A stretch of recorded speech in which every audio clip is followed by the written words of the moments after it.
today's video, I'm going to be showing you guys the easiest mechanics that every player should have mastered. This season is the easiest season to win money, so having these moves in your arsenal will boost your gameplay completely. If this video ends up helping you, then please leave a like and subscribe, and comment down below what you want to see next. The first thing that every player should have mastered is the classic 90s. Before chapter 3, this was the fastest way to get height, and it's still viable today. 90s are the foundation of sprint 90s, and you can use this to combo into other moves. The next move is sprint 90s, and while these are faster than classic 90s, they're still unprotected, but it is a great way to implement sprint building into your building.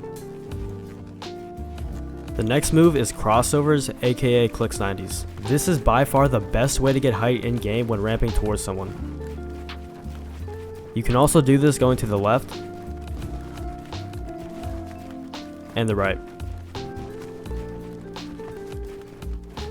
When you master these basic moves, you can combo them together and get creative with your 1v1 starts or your ramp pushes. It takes a lot of practice to perfect these, but if you find a comfortable sprint bind, then you should be able to do these in no time. The best way to do an edit down with a ramp is by doing it sideways, and the reason for this is because this type of edit blocks the enemy's POV from seeing you. And here's one way to do this really protected.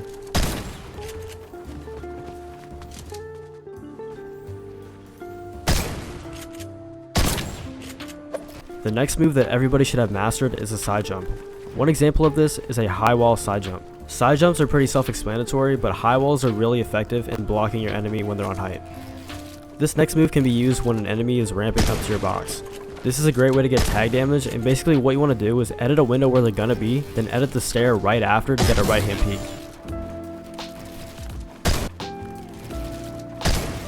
So this next step will help you with your positioning in a box. When swinging a wall from a window, make sure that you're not standing in the middle of the window, but instead, swing from the left side of the window. That way you get a right hand peek and you're able to get the wall more easily without accidentally breaking the wall in front of you. This also applies if you have a cone in your box. A few extra tips: just have a cone in your box at all times and never double swing when your opponent is looking at you. Instead, only when they're healing or when they're not paying attention. The next thing that you have to master is building the habit of putting cones or ramps in your opponent's box.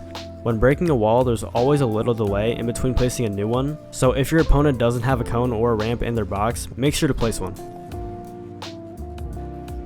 The next move is establishing piece control or full boxing someone. Some players struggle with their crosshair placement and can't always get the pieces in a box, but basically what you want to do is stay on the left side of the window and do a triangular motion until you get all pieces in a box. The next two are double edits and triple edits, and these are must master moves. Holy shit, I cooked.